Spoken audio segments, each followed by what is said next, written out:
Abran sus Biblias en el libro de Lucas, capítulo 2, versículos 1 al 7. Lucas, capítulo 2, versículos 1 al 7. Les voy a pedir que se pongan de pie para dar lectura, reconociendo la naturaleza inspirada por Dios de esta palabra que vamos a leer. Dios hablando a nuestras vidas el día de hoy. Dice así: Aconteció en aquellos días que se promulgó un edicto de parte de Augusto César, que todo el mundo fuese empadronado. Este primer censo se hizo siendo Cirenio gobernador de Siria, e iban todos para ser empadronados, cada uno a su ciudad. Y José subió de Galilea, de la ciudad de Nazaret, a Judea, a la ciudad de David, que se llama Belén, por cuanto era de la casa y familia de David, para ser empadronado con María su mujer, desposada con él, la cual estaba encinta. Y aconteció que estando ellos allí, se cumplieron los días de su alumbramiento, y dio a luz a su hijo primogénito, y lo envolvió en pañales, y lo acostó en un pesebre, porque no había lugar para ellos en el mesón. Vamos a orar. Eterno Dios, abrimos tu palabra desde las Sagradas Escrituras que tú inspiraste por tu Espíritu, conservaste por tu Espíritu también, y ahora ilumina, Señor, nuestras mentes por el mismo Espíritu, para que podamos recibirla, atesorarla en nuestros corazones, llenar nuestras vidas de ti, Señor, por tu palabra, y así vivir cada día de nuestra vida guiados por ti, Señor. Queremos oír tu voz por encima de toda otra voz, por encima de las voces humanas, las voces de la cultura, las voces de nuestro tiempo, las voces de la filosofía, Señor, de todo aquello que compite en parte, Señor, por nuestro pensamiento.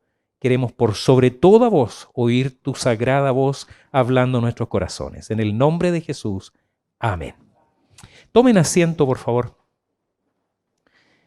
Estamos en una serie que hemos llamado, como decía el video introductorio, Una fe sencilla. Y ya hemos predicado 2 sermones de esta serie que coinciden con el periodo de Adviento, preparándonos para la celebración de la Navidad, que aprovecho de comentarles será el día 24 de diciembre, en un culto que transmitiremos desde este lugar, pero en esta oportunidad vamos a recomendarles tal vez que permanezcan en sus casas, que asistan solamente los que están más cerquita acá de la iglesia, porque transmitiremos desde aquí, estará el sacrificado pastor predicando desde el templo ese día, estará el litúrgico, otro sacrificado, y los músicos sacrificándose también para transmitir desde este lugar. Lo del sacrificio es una broma. Y vamos entonces a compartir la celebración de la Navidad ese día con nuestros hermanos de Jesús el Buen Pastor, de la iglesia Red, Iglesia de la Reina, que estará ese día también con nosotros, y nuestra avanzada de Maipú. Una gran familia, todos juntos celebrando el nacimiento de nuestro Señor. En este sentido y en este espíritu es que hemos estado predicando esta serie de sermones en temas que están relacionados con el nacimiento de Jesús. Hablamos y hemos hablado o seguiremos hablando de entonces embarazos y nacimientos. Ya tuvimos una introducción apropiada al respecto. Un tema vigente también hoy día, que se discuten leyes respecto de embarazos y nacimientos. Muchos jóvenes hoy día, influidos por la cultura de nuestro tiempo, están comprando la idea de que mejor no tener hijos. Ojo con los jóvenes y las jovencitas solteras que están acá. Presten atención a eso, ¿eh? Las que nos están escuchando desde ahí. Es un pecado. Es un pecado con todas sus letras. La Biblia dice, y la Biblia no miente, que los hijos son una bendición del Señor. Y tenemos todavía el mandato de llenar la tierra. Y estamos muy lejos de hacerlo aún. Así que, por favor, no se dejen llevar por estas modas que con distintos argumentos, por cierto, humanos, lejos completamente de Dios y de su palabra, están provocando una suerte de epidemia de esterilidad, no sé cómo llamarle, de negación de una de las bendiciones más grandes que el hombre puede conocer. incertidumbre respecto del futuro de la sociedad, del planeta. Bueno, son cosas de nuestro tiempo a los cuales los creyentes tenemos que sobreponernos y estar por encima de ellos con el pensamiento que la Escritura nos da. Hablaremos de gobierno. Recién nuestra hermana Isabel llamaba a orar por este proceso que estamos viviendo.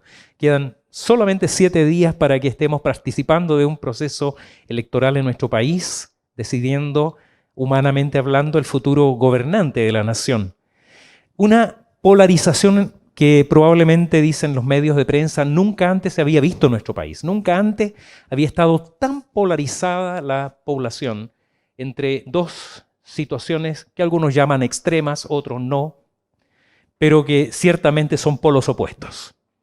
Y eso también involucra a veces a la cristiandad, y muchos toman posiciones también polarizadas que incluso los llevan a ser ofensivos en su trato con sus hermanos en Cristo, inducidos, como digo, también por este miedo, amenazas, promesas, como siempre, la palabrería que nunca falta también en torno a la política. Hablaremos de creyentes intentando vivir su fe, cumpliendo con sus deberes cívicos. Acá el texto nos habla de una pareja de creyentes, miembros del pueblo de Dios, cumpliendo sus deberes cívicos por un mandato de un pueblo dominante, el Imperio Romano, que toma decisiones en ese tiempo, y José, como un buen ciudadano, cumpliendo con sus deberes cívicos. Podría haberse resistido, tenía razones de sobra para hacerlo, y no se trata de estar bien con Dios y con el diablo, como dicen algunos en un dicho muy común, lo cual, por cierto, es imposible. Y se repite muchas veces como un axioma. Tampoco se trata de vivir y dejar vivir. Se trata de vivir el respeto a las leyes como una virtud, no solamente por mera tolerancia, tampoco con indiferencia, que es un pecado delante de Dios. La indiferencia, el no importarme nada, es por cierto también un pecado delante del Señor. Hablemos entonces también de los eternos decretos de Dios, cumpliéndose en su debido tiempo. Esto debe llevar al creyente, y entendiendo que posiblemente sea una de las doctrinas más importantes de la fe reformada. Cuando hablamos de presbiterianismo, hablamos de probablemente una de las doctrinas que a modo de paraguas cubre a todas las demás, y es la soberanía absoluta de Dios. Creemos en un Dios que gobierna soberanamente sobre todas las cosas, sobre los tiempos, las situaciones, las personas, los reyes, los políticos, las leyes en general. Y que a su debido tiempo, conforme a sus decretos, cumple lo que ha decretado. No se trata de accidentes, no se trata de situaciones y circunstancias que escapen al control de Dios. Como David Ormachea decía un día, Dios no está en el trono sentado en el borde comiéndose las uñas. Ese no es mi Dios. Dios gobierna, Dios está en el centro de su trono, en el mundo, frente a todo el universo, gobernando todo lo que existe. La Escritura dice en Gálatas 4:4, pero cuando vino el cumplimiento del tiempo, Dios envió a su Hijo, nacido de mujer y nacido bajo la ley. De todo eso nos habla, y es una apretada síntesis de lo que vemos en este texto, ahí en el Evangelio de Lucas, capítulo 2, los primeros 7 versículos. Y lo hace, y es nuestra esperanza para enseñarnos a confiar de una manera sencilla, con la candidez de un niño, en la providencia de Dios y en la providencia de su amor para darnos salvación y un lugar junto a Él por la eternidad. El texto que acabamos de leer no es leyenda. Si alguna vez usted oye decir que los evangelios son relatos fantasiosos, son leyendas, son mitos, es algo que los creyentes del primer siglo, incluso algunos dicen en el segundo siglo, escribieron, inventaron para darle una forma, como llaman los sociólogos, un mito fundacional al cristianismo.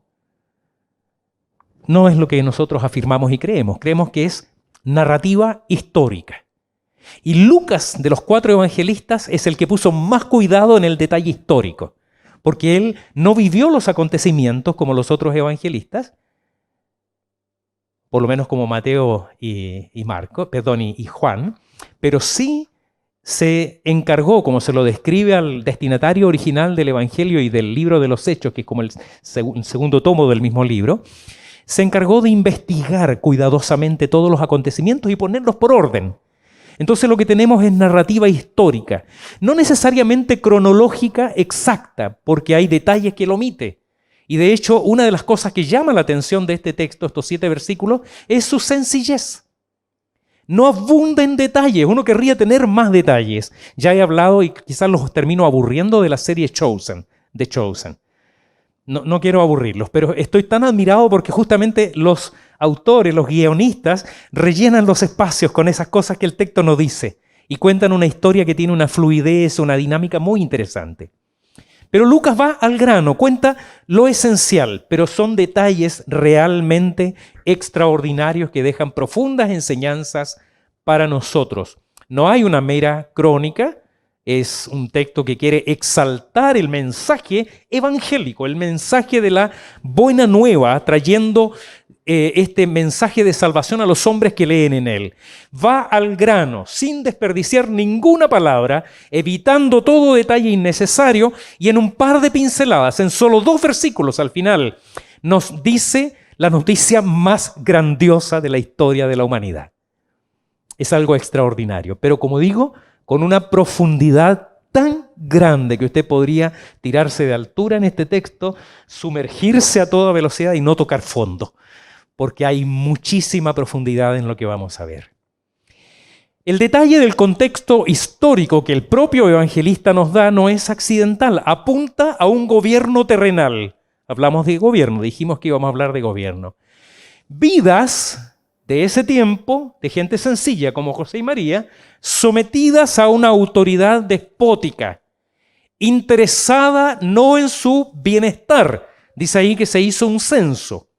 Cuando se hacen censos poblacionales en nuestro tiempo, estos censos tienen la intención de conseguir no solo estadísticas de números, sino que condiciones de educación, de salud, de vivienda, de pobreza, riqueza, para saber cuántos consultorios hay que tener, cuántas escuelas construir, cómo mejorar la situación de la población. Hermanos, muy lejos de lo que era el objetivo de un censo en ese tiempo. Muy lejos, pero es un detalle interesantísimo, porque el propósito que los emperadores en ese tiempo tenían para hacer un censo, piense un momento, ¿qué cree usted que buscaban? ¿Cuál era el interés? Principalmente uno, saber cuánto podían recaudar. No había interés en las personas. Había interés en el imperio, había interés en las cajas, en la tesorería del reino. Había interés en saber cuánto podían sacar aún de los más miserables de la tierra. No importaba su condición, eran personas que debían tributar. Y para que no fueran engañados, porque había gobernadores en cada provincia, y se nos menciona, y hermanos, yo desde niño se me quedó grabada esa frase, siendo Cirenio gobernador de Siria. Y siempre me preguntaba, ¿y a quién le importa eso? ¿Por qué es interesante, por qué es importante que ese tal Cirenio gobernara Siria? Vamos a verlo enseguida. Piénselo mientras tanto. Ahí tienen un nombre, a propósito, un varón, Cirenio. Y como telón de fondo, se nos cuenta esa historia del censo, del viaje de María y de José a la ciudad de Belén.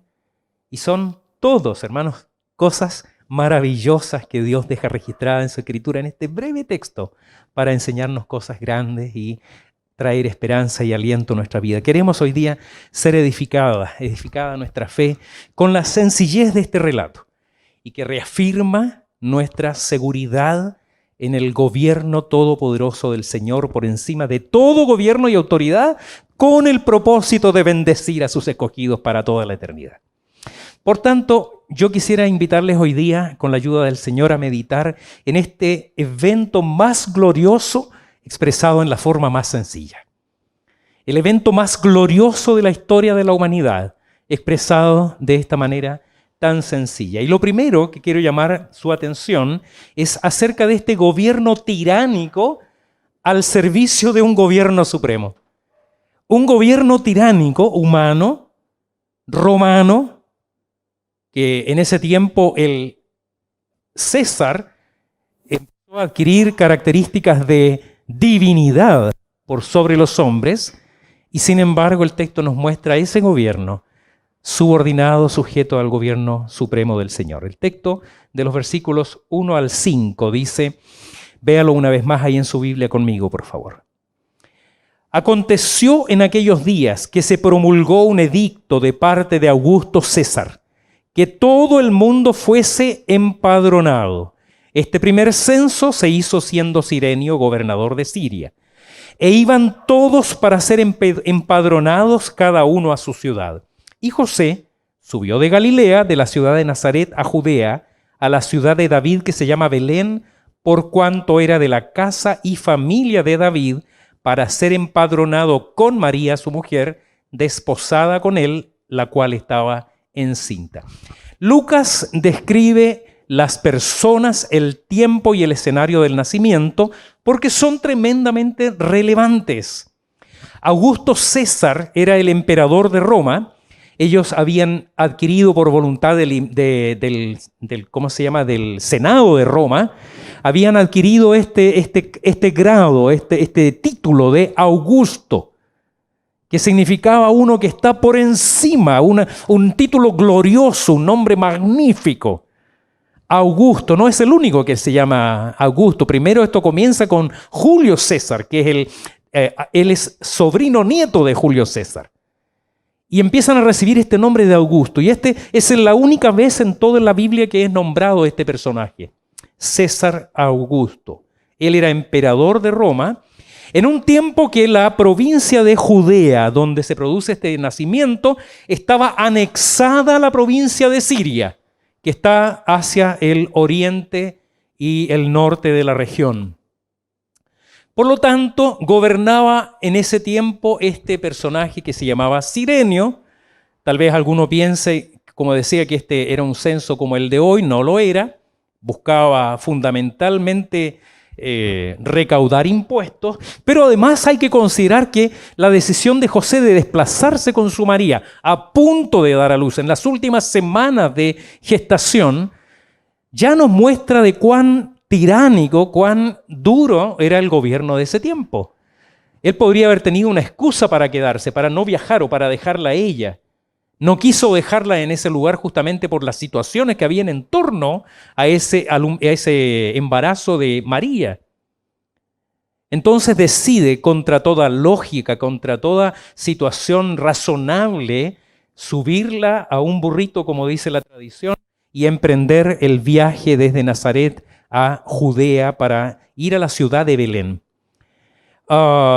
Un esposo preocupado de ella querría al mismo tiempo evitar represalias y eso entonces hace inhibir la lógica para exponerla a viajar, aun cuando estaba cerca la fecha de su nacimiento. Así que se añade además que José era de la casa de David.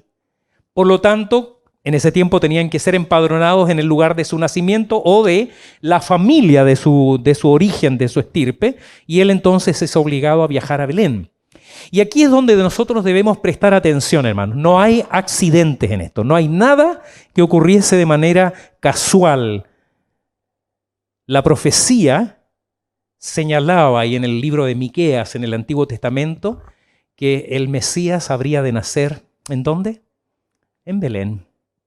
Miqueas capítulo 5, versículo 2. Pero tú, Belén Efrata, pequeña para estar entre las familias de Judá, de ti me saldrá el que será Señor en Israel, y sus salidas son desde el principio, desde los días de la eternidad.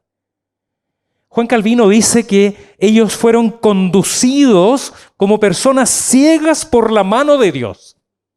No era lógico, no era razonable. Habría sido mucho más prudente quedarse ahí en Nazaret. pero ellos son llevados por una serie de acontecimientos externos a cumplir la profecía mesiánica.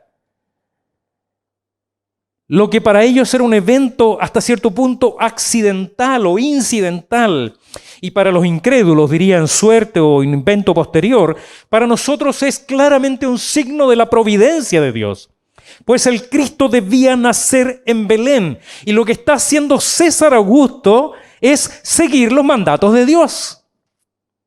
Ese censo no era accidente. No era un invento que ocasionalmente a él se le ocurrió de una manera impensada, pues el Cristo debía nacer en Belén. César Augusto es un tirano movido por la mano de Dios para cumplir sus propósitos. Y era, dice el texto, Cirenio, gobernador de Siria. Todo el que lea y estudie la palabra debiera preguntarse, ¿por qué esto está acá? ¿Por qué se menciona a Cirenio? ¿Quién era este Cirenio? Como decíamos, hay buenas razones para investigarlo. Este Cirenio, dicen los textos, era un soldado romano destacado, valiente, forzado, al que el emperador le da como premio el ser el prefecto de toda esa región, una autoridad local, subordinada a Roma, pero autoridad local. Dicen los investigadores que en sus últimos tiempos de gobierno no fue muy querido, porque era bastante descuidado, no muy diligente, así que no tuvo más la fama, pero se hizo famoso con este hecho. Y el punto es el siguiente, hermanos, dice la Escritura, siendo Cirenio gobernador de Siria. Y la pregunta que nos hacemos, ¿y qué importa eso? Si el que gobierna el universo es el Señor, si el que gobierna el cielo y la tierra es nuestro Padre Celestial. Así que siendo este personaje que solamente es conocido por este texto de la Escritura que lo cita, por sobre toda autoridad está la grandeza del Señor. Más tarde, el Señor Jesucristo, el mismo que están haciendo ahí, enfrentaría a otra autoridad en un tribunal. Está frente a Pilato, Pilato lo interroga, Jesucristo guarda silencio y de una manera muy insolente Pilato lo mira y le dice, ¿a mí no me hablas? ¿No sabes que tengo autoridad para crucificarte o para dejarte libre? Y entonces el Señor Jesucristo lo mira y le dice, ninguna autoridad tendrías sobre mí si no te fuese dada de arriba. Ninguna autoridad tendrías sobre mí si no te fuese dada de arriba. Juan 19, 10 y 11. Es casi irónico, es casi una nota humorística. Cuando yo pienso que en la Biblia hay humor, yo veo humor en esto. Es como el Señor con una fina ironía, tomando al que se creía Dios del mundo. Porque dice que todo el mundo, mira, era tanta el delirio de grandeza que ellos creían que la cuenca del Mediterráneo era todo el mundo. No sé si ignorancia geográfica o una hipérbola del autor. Pero él apenas era un instrumento para el plan de Dios más glorioso de la historia de la humanidad.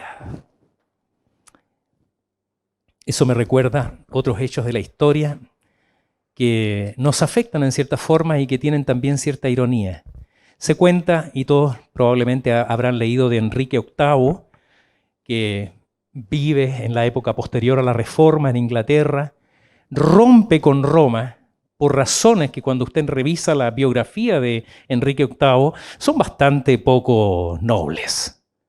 No es un personaje que podamos citar como un caso de destacar. No, era muy inmoral. Un hombre despótico, un hombre bastante de bajas costumbres. Mandó a asesinar a más de una de sus esposas por razones que él mismo inventaba. Rompe con Roma porque estaba interesado en casarse con otra persona, porque la mujer que tenía no le daba hijos varones. Pero Dios usa todo ese proceso que no es tan digno en la historia. Y una de las cosas que tenemos es la Reforma Protestante en Inglaterra y nuestra amada Confesión de Fe de Westminster, que es base de nuestra confesionalidad. Hermanos, Dios gobierna, Dios está por sobre todas las cosas. Es su autoridad la que manda los destinos de los hombres. Y nosotros podemos descansar en esa providencia de Dios, porque la providencia de Dios es el modo de actuar de Dios hoy en la historia, es lo que Dios hoy está haciendo. Las promesas de Dios tienen que ver con el futuro. La historia de la Escritura nos muestra los hechos poderosos de Dios en el pasado. La providencia de Dios es lo que Dios hoy está haciendo en nuestras vidas. Cada situación de nuestra vida hoy, tu situación personal, tu trabajo, tu familia, todo está bajo el control de Dios. Por eso amamos la doctrina de la providencia del Señor, porque es lo que Dios está haciendo hoy en nuestras vidas. Si las promesas de Dios son nuestra esperanza para el futuro, la providencia del Señor es nuestra confianza para el presente. No hay incertidumbre en el corazón del creyente. No somos presos de una duda terrible de qué va a ser mañana, qué va a pasar a partir de la próxima semana, qué va a ser de nuestro país. Dios está en el control. Amén. El segundo aspecto que queremos comentar hoy día tiene que ver con el nacimiento más glorioso en las condiciones más sencillas. Vean ahí, por favor, el versículo 6 y 7. Dice: y aconteció que estando ellos allí, se cumplieron los días de su alumbramiento, y dio a luz a su hijo primogénito, y lo envolvió en pañales, y lo acostó en un pesebre. Vamos a dejar en puntos suspensivos el resto de la frase. Se cumplieron los días de su alumbramiento, y dio a luz a su hijo primogénito, y lo envolvió en pañales, y lo acostó en un pesebre. Lucas relata este acontecimiento de tal manera que pareciera que intencionalmente quisiera quitarle todo dramatismo. Yo desde niño recuerdo cuando se veían películas en que había un parto, era una cosa pero tremenda, que yo decía, ninguna niña va a querer ser mamá después de ver esta película. Porque siempre eran pero terribles, manos engrifadas, venas así saliéndose acá, gritos terribles. No, se cumplieron los días. Dio a luz a su hijo y lo envolvió en pañales y lo acostó en un pesebre. Es verdad que él está contando lo que recoge de los protagonistas. Se dice que es muy probable que Lucas, y esto es interesantísimo, Lucas podría haber entrevistado a la propia María, porque eran contemporáneos. Tal vez ella ya una anciana podría haberle contado directamente al cronista los acontecimientos del nacimiento del Señor.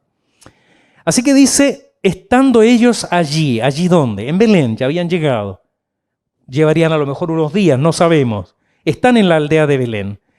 Tampoco importa si cuando dice se cumplieron los días, significa que cumplió las 40 semanas, o simplemente se cumplió el momento, llegó el momento. Los primeros suelen adelantarse un poco. Así es, ¿no? No necesariamente, estoy hablando con una matrona, me arriesgo un poco. Pero el punto es que llegó el momento de dar a luz. Dice, se cumplieron los días de su alumbramiento. En una forma sencilla, tal como la palabra lo expresa, se está diciendo algo de un alcance mucho más profundo. Está diciendo, llegó el momento, el tiempo del nacimiento del Señor. No es solo el momento del nacimiento o del parto. Cada día en nuestro país nacen 600 niños. Estadísticas nacionales. En el mundo, cada día nacen 370.000 niños. Cada día. 370.000 personas. Tal vez en ese tiempo era una cifra menor, pero está naciendo un niño ahí. Muchos otros niños habrán nacido en ese tiempo el mismo día. Así que Lucas nos relata el nacimiento de ese hijo, el hijo mayor de María. Lo llama primogénito. La Iglesia Católica Romana ha querido negar el hecho de que María se embarazó otras veces y que tuvo Jesús hermanos menores y hermanas. Son descritas en los otros evangelios. Uno de esos hermanos menores de Jesús llegó a ser uno de los líderes principales de Jerusalén en tiempo del inicio de la iglesia cristiana. Hablamos de Jacobo o Santiago. Pero hay cosas que quedan ocultos al menos en este relato a nuestros ojos. Por ejemplo, pensemos en la aflicción de José. Todo esposo busca la mayor comodidad para el parto de su mujer, para el nacimiento de su hijo. Él está en ese tiempo, en ese debate entre la obligación de cumplir la ley y el deber de cuidar a su familia. Vemos también indirectamente la sencilla humildad de María, sus dolores, su preocupación por el entorno unido a la alegría de dar a luz. Tal vez parte del relato de María es lo que estaría el evangelista Juan pensando cuando escribe en su evangelio: la mujer cuando da a luz tiene dolor porque ha llegado su hora, pero después que ha dado a luz a un niño ya no se acuerda de la angustia por el gozo de que haya nacido un hombre en el mundo. A María se le había anunciado que el que nacería sería el Salvador del mundo, no un hombre cualquiera. Cuánta alegría, cuánto gozo, cuánto asombro habrá habido en su corazón en ese momento. El texto dice que cuando llegan los pastores a ver el nacimiento, esa misma noche, son alumbrados por la luz de los ángeles. Cuentan los ángeles a estos pastores sencillos el nacimiento del Señor. Ellos van rápidamente, entran al lugar, cuentan lo que había sido anunciado por los ángeles en medio de expresiones de alabanza a Dios. Y María dice, escuchaba todo eso y guardaba todas esas cosas en su corazón. Y guardaba todas esas cosas en su corazón. ¡Qué asombro! ¡Qué tremendo lo que está ocurriendo en su mente! Y sin embargo, el relato omite esos detalles y nos deja a nosotros la tarea de investigar justamente en este y en otros evangelios el contexto. Modestia, humildad, sencillez, sabiduría espiritual, discernimiento, asombro en ella ante la grandeza de lo que está ocurriendo, compartido con estas expresiones de asombro también de los que estaban junto a ella, José, los pastores, los que acudieron esa noche. También no vemos en el relato el mundo espiritual. Mientras el niño nace en ese lugar oscuro, humilde, un establo, tal vez dicen algunos historiadores, una cueva en el entorno de la ciudad, no necesariamente en el campo. Las postales que de niño conocimos muestran siempre el establo en una loma por ahí lejos de la ciudad. No, vamos a hablar de eso enseguida. Pero en ese lugar oscuro, inadecuado, está naciendo el Rey del universo. Y los ángeles son testigos de esto y corren a dar la noticia a los pastores diciéndoles: hoy ha nacido en la ciudad de David un Salvador que es Cristo el Señor. Y exclaman todos en un coro inmenso: gloria a Dios en las alturas y en la tierra paz, buena voluntad para con los hombres. Es posible que al mismo tiempo otro ángel, ángeles caídos, estén mordiendo sus labios de rabia, viendo que todo el esfuerzo que por siglos, desde la creación del universo, desde que el hombre fue puesto en el Edén, desde que Adán y Eva pecaron y salieron expulsados del Edén y había la promesa de que un día nacería el Salvador, y todos los esfuerzos que hizo por destruir al pueblo de Israel, por evitar el nacimiento del Mesías, y sin embargo ahí está naciendo para la gloria de Dios. Y los ángeles y los demonios son testigos también de este hecho glorioso.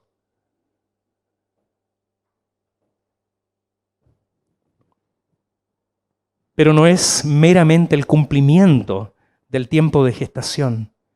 Hermanos, es el tiempo de Dios, lo que la Escritura en griego dice el kairos, no es cronos, es el cumplimiento de los decretos de Dios en el centro de la historia, el momento más glorioso en el tiempo de la historia de la humanidad, que dividiría nuestro calendario en dos, antes de Cristo y después de Cristo. Pese a los enemigos de Cristo y de su iglesia y a la molestia que a los escépticos pueda causarle este hecho. Es cosa de mirar el calendario, cualquier fecha que usted tenga en su celular, y ahí está, antes de Cristo, después de Cristo. Contamos 2021 años hasta esta fecha. El apóstol Pablo escribe en su carta a los Efesios capítulo 1, cito desde el 3 al 10, pero cito solamente una parte. Bendito sea el Dios y Padre de nuestro Señor Jesucristo, que nos bendijo con toda bendición espiritual en los lugares celestiales en Cristo, según nos escogió en Él antes de la fundación del mundo, dándonos a conocer el misterio de su voluntad, de reunir todas las cosas en Cristo, en la dispensación del cumplimiento de los tiempos, así las que están en los cielos como las que están en la tierra.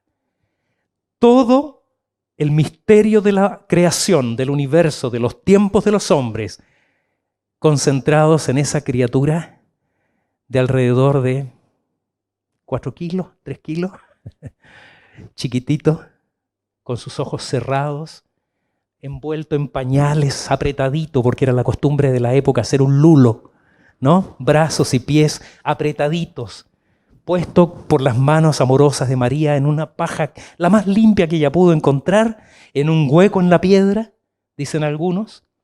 Habrá tratado de mullir un poquito la paja para que estuviera blandita, y lo pone ahí, y ese Señor del universo descansa en esa cuevita, con sus ojitos cerrados, esperando el cumplimiento de los tiempos a los que Él vino, 30 años más tarde, a morir en la cruz por nosotros. Reunir todas las cosas en Cristo, toda la historia, el drama del pecado desde Adán, el desarrollo de la historia del pueblo escogido, los llamados desde antes de la fundación del mundo, el escenario del juicio más importante de la historia, de cuyas sentencias hombres y mujeres tiene pleno cumplimiento un día. Todo reunido en esa criatura recién nacida. El nacimiento más glorioso de proyecciones eternas en las condiciones más sencillas, en ese niño ahí en el pesebre. Y finalmente meditemos en este último párrafo del pasaje que leímos, el final del versículo 7, que nos dice que no hubo un lugar para el que vino a darnos un lugar junto a Él. Versículo 7 en la segunda parte. Leo desde el comienzo. Y dio a luz a su hijo primogénito y lo envolvió en pañales y lo acostó en un pesebre porque no había lugar para ellos en el mesón. Este pasaje ha sido relatado de muchas formas. Tal vez es más simple de lo que pensamos normalmente. El comentarista William Hendrickson dice que, o nos lleva a imaginarnos, como decía, no ese establo fuera de la ciudad, cerca del campo, sino que en la misma ciudad de Belén. La costumbre era que habían posadas que tenían 2 niveles, un piso superior donde alojaban los viajeros, los huéspedes, y un piso inferior o primer piso donde se ponían los burros, los animales, y muchas veces quedaban en el mismo lugar, en dependencias anexas, los esclavos, los siervos o las personas encargadas del cuidado de esos animales. La parte superior era llamada el mesón. Y la parte inferior, las caballerizas, los establos donde se guardaban los animales. Es probable que eso haya estado en la periferia de la ciudad o incluso en extramuro, pero en la misma ciudad. El caso es que María y José son personas sencillas, sin recursos. La ciudad debe haber estado llena por causa del censo, y no solo por las personas que iban a ser censadas, sino también por los funcionarios de Roma, encargados de cumplir esa misión. Por lo tanto, no es meramente, y él de alguna manera nos pide, no digo una especie de perdón histórico con respecto al mesonero, porque siempre lo imaginamos un hombre duro, brusco, diciendo no hay lugar, fuera de aquí. No, el punto es que no había. No es que haya sido violentamente rechazado, simplemente no había lugar en el mesón. Y de una manera necesaria para cumplir con la comodidad mínima para que ella pudiera dar a luz, entonces ocupan estas dependencias inferiores junto con los animales, junto tal vez con los esclavos. Sin duda, si él hubiese sido un hombre de una posición económica elevada, le habrían ofrecido una alternativa mejor o habría conseguido un hospedaje más digno. Pero el punto es que no necesariamente fue rechazado. Lo que dice la Escritura es que no hubo lugar para ellos en cierta posada de Belén. ¿Qué sabía el dueño de aquella posada a quien estaba rechazando, no? ¿Cuántos rechazan hoy al Señor Jesucristo? El libro de Isaías ya anticipó ese tiempo y el nuestro cuando dice, despreciado y desechado entre los hombres. Despreciado y desechado entre los hombres, pero puesto por Dios mediante las manos de esa joven madre en un sencillo pesebre en ese lugar, en la aldea de Belén. La Biblia dice que antes de partir, el Señor Jesucristo dijo estas palabras a sus discípulos.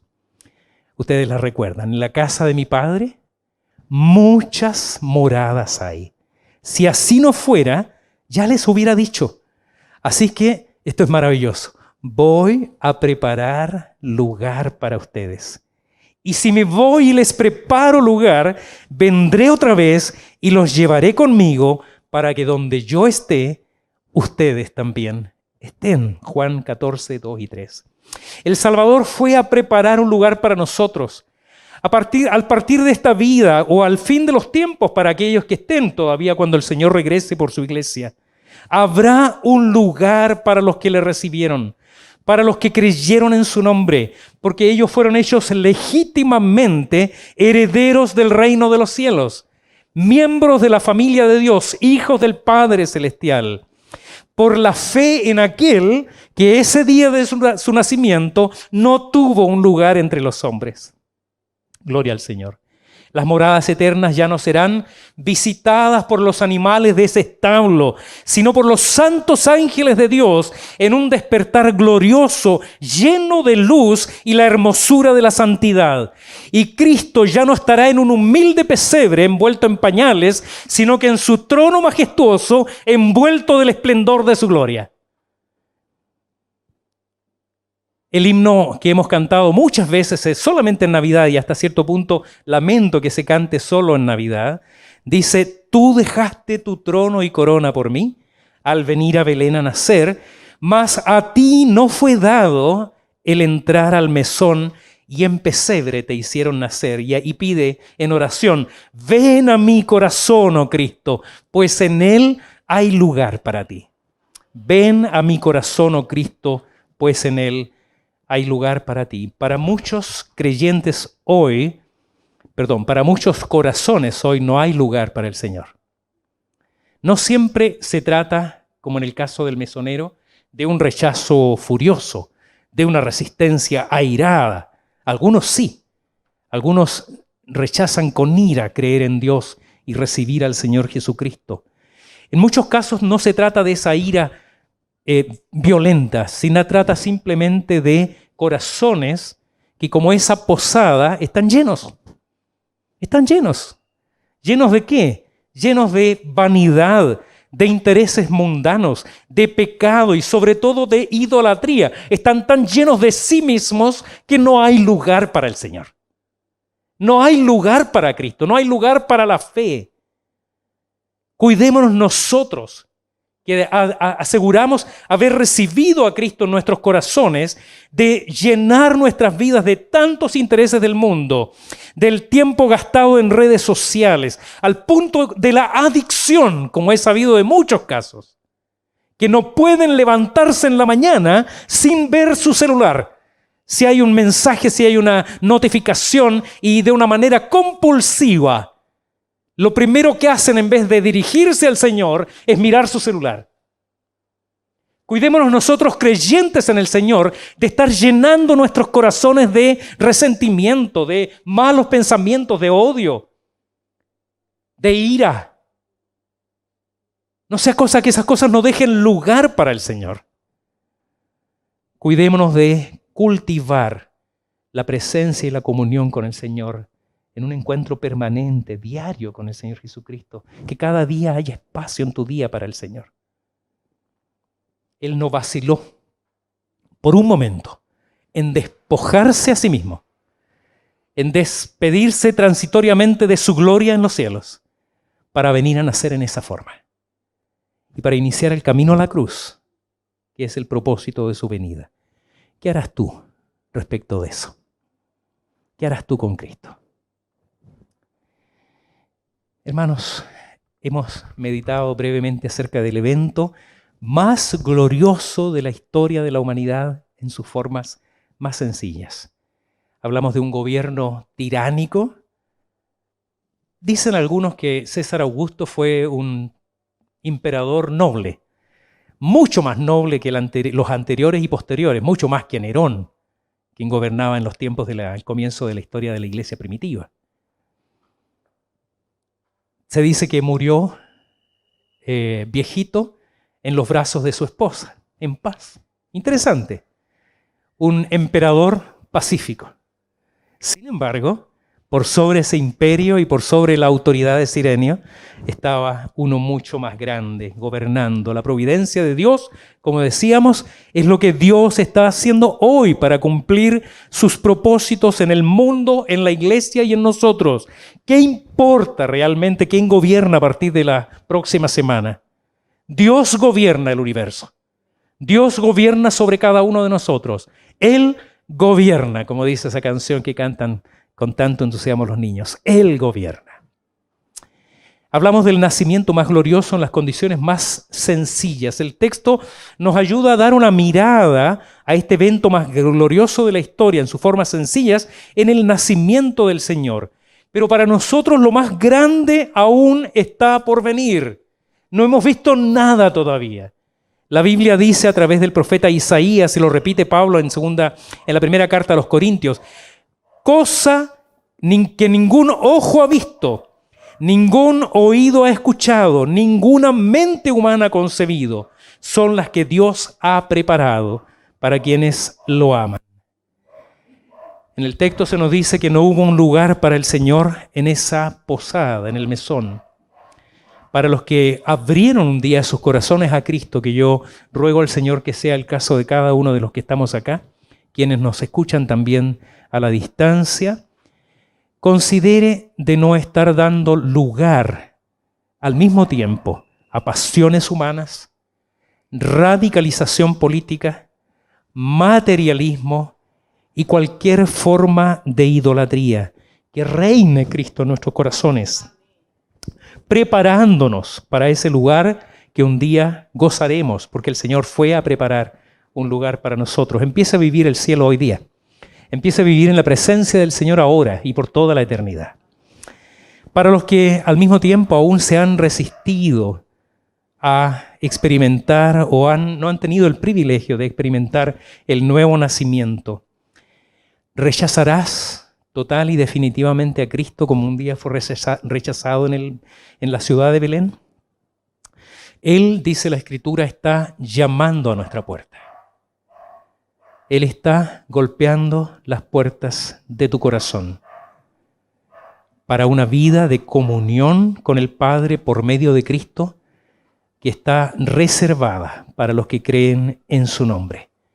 Hoy, para muchos de nosotros, es ese tiempo. Es el tiempo de Dios en nuestra vida. No rechaces. No resistas a abrir esa puerta del corazón para recibir a tu Señor.